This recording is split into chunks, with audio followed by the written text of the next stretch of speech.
TJ Hockenson, or DeAndre Swift? Where are you putting your money at? Who's more durable? Who am I going to get more games out of? The foundation of this team is they want to run the football. They want to have a good offensive line. So Swift, therefore, becomes more valuable. And Brandon Katz says this: Swift has no value. He can be replaced with a third-round running back. Great teams that have the next man up, the next man up. This is the NFL. It's a league of availability. Howdy, I'm Neil Rule. And Frank Ragnow is out. We'll get through But it. you know, Real quick, because we discussed it yesterday with the contract that Devin Knox signed. Yes. With the Buffalo Bills. It got the gears turning a little bit with TJ Hockenson here. And T-Foss, I was surprised to see that it was over 60% of the people said let TJ Hockenson walk. Yes.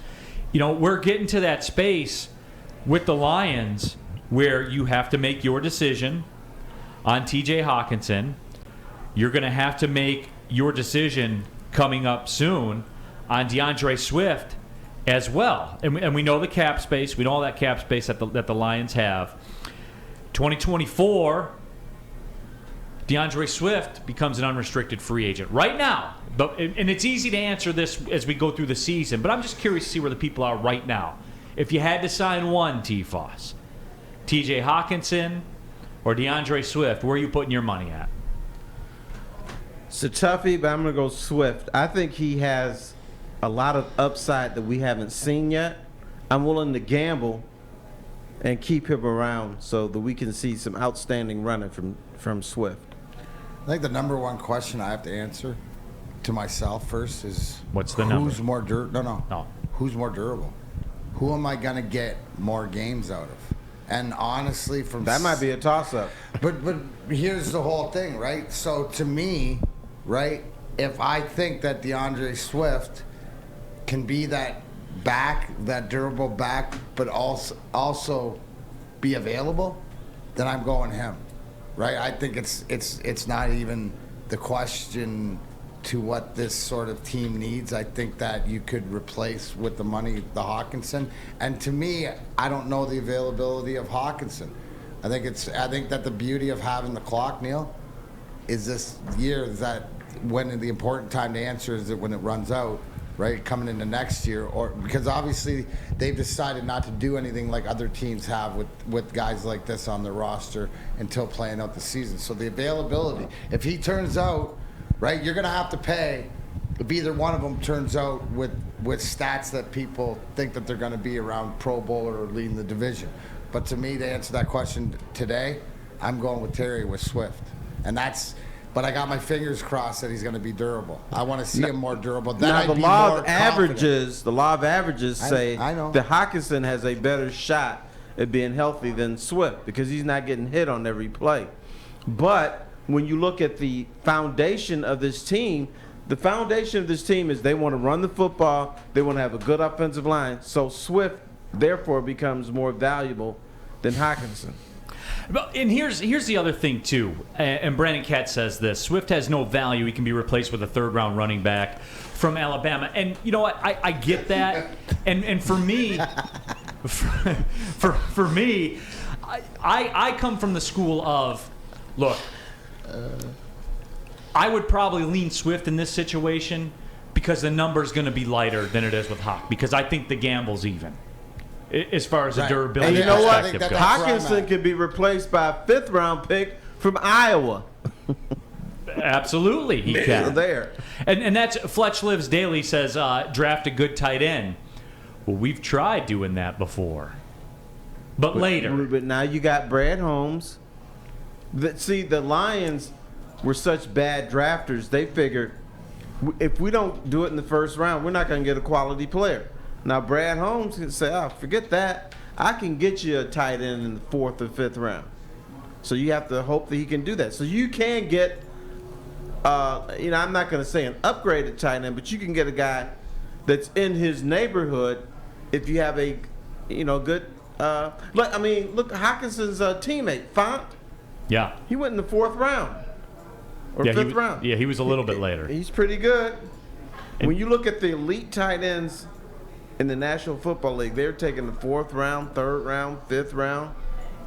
And for me, too, that's where the Brad Holmes factor comes into play. Right.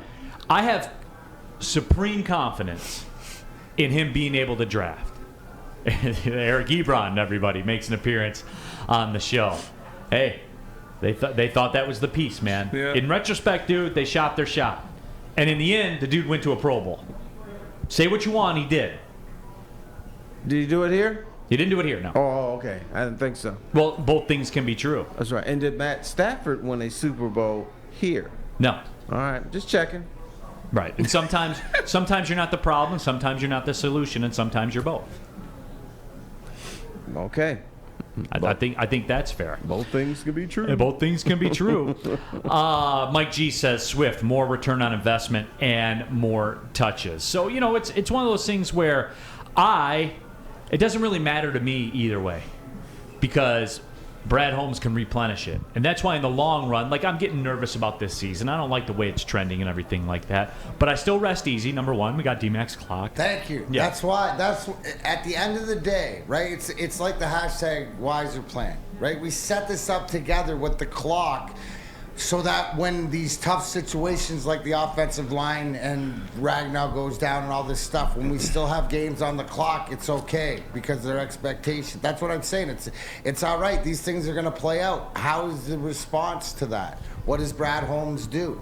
Do we trust in Brad Holmes? Because now this is where coaching, this is where GMing comes in, right? That other teams do well. To Terry's point earlier about where's all these great teams that have the next man up, the next man up? This is the NFL. It's a league of availability. We'll see, because he's going to put that team together slowly but surely. The sort of way, if we look at the Red Wings going into training camp, you look at their stockpile, you look at their drafts, you look at the prospects and the guys they have, you can't say, they're solidifying to having the next man up mentality like Terry's talking about. Right? Yeah, let Brad Holmes have 2 more cracks at this roster through the draft and free agency. Now, Frank, Ragnow being compromised or out, it freaks you out. Yes. If he does his job 2 years from now, I will never be scared. You know why it freaks me out? Howdy, I'm Neil Rule, and Frank Ragnow is out.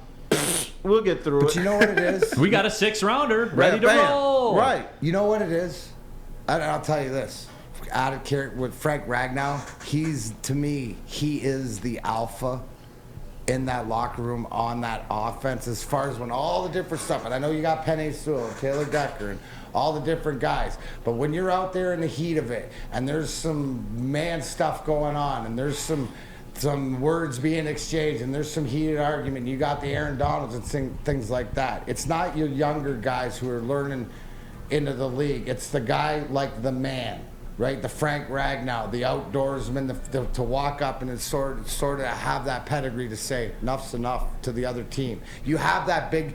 To me, it's bigger than that because he's got, and it's almost like that Bob Probert, Joey Kosher mentality that things ain't gonna go on when he's out there. It's like there's no, for lack of a better term, duckery out there. No right? shenanigans. No shenanigans going on when he stands there, if he's standing behind me, and there's a confidence level. And I think we had this conversation a little bit yesterday about the development of Penny Sewell, about in there wanting it, being tested even more. He's going to get tested hard in this first game coming up. So True. Darren Alexander McCarty, you had a lot of talent on your team when you played, correct? Yes, sir. Who is your alpha males? Steve Eiserman. Even Well, as far as you're out, there's a different alpha to lead sort of in that way. But no, I mean, your alphas are me. They're your Joeys. They're the guys that are gonna get in your face and be that. But the alpha in the locker room is different than the alpha on the ice. Yeah, that's You know what I'm fair. saying? I'm not the alpha in the locker room, but I'm the alpha on the ice. And the YouTube chat thread Epic says I'm taking the under on Neil doing 10 push-ups. What? Can you do 10 push-ups? Yeah. Don't look at me like that. Answer the question. I think that was because you just mocked the chest day. Well, I think you can do. I think we're fine there. Yeah, I think we're good.